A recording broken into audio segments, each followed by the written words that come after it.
আগামী 10ই মার্চ ব্রিগেডে তৃণমূলের জনগর্জন, আর ওই দিনই সন্দেশখালীতে বড় সভা করবে বিজেপি। ওই দিনের সভার কথা বৃহস্পতিবার ঘোষণা করলেন বিরোধী দলনেতা শুভেন্দু অধিকারী।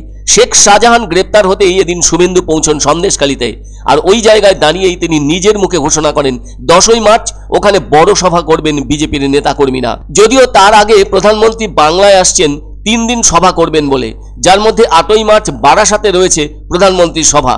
সেদিন বাংলার মানুষের জন্য কি বার্তা দেবেন তিনি এবং সন্দেশখালী নিয়ে কিছু বলেন কিনা সেটাও থাকবে শুভেন্দুর নজরে। এদিন শুভেন্দু অধিকারী বলেন, জেলিয়াখালীর মানুষ অপেক্ষায় ছিলেন এই দিনটির জন্য।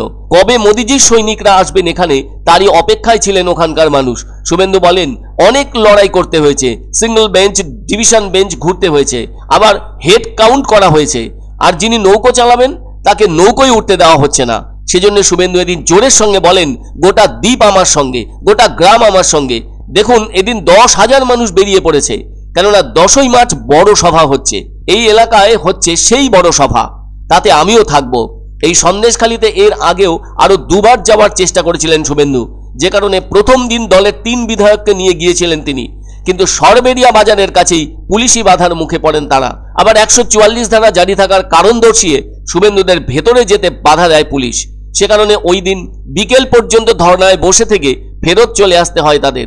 এরপর কলকাতা হাইকোর্টের ডিভিশন বেঞ্চের নির্দেশনামা হাতে নিয়ে সন্দেশখালী প্রবেশ করেন শুভেন্দু। আর ওই দিনই শাঁখ বেজেছিল, হুলুধ্বনি উঠেছিল, সেই সাথে ফুলের মালা পরিয়েছিলেন সন্দেশখালীর মহিলারা।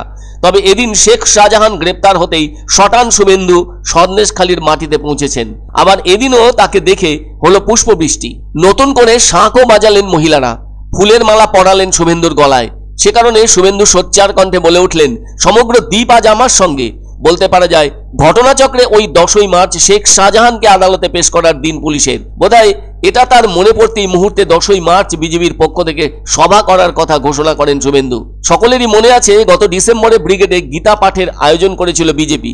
যদিও তারপর অর্থাৎ চলতি বছরের জানুয়ারিতে ব্রিগেডের সভার আয়োজন করেছিল ডিওয়াইএফআই।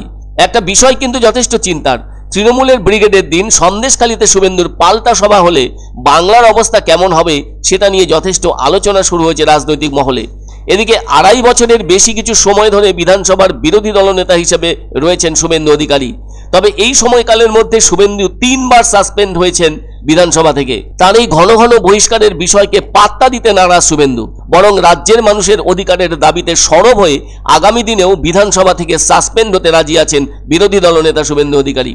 তিনি সেই প্রসঙ্গে এমনও বলেছেন, 2021 সালের বিধানসভা ভোটে রাজ্যের 2,28,00,000-এরও বেশি মানুষ বিজেপিকে ভোট দিয়ে বিরোধী আসনে বসিয়েছেন।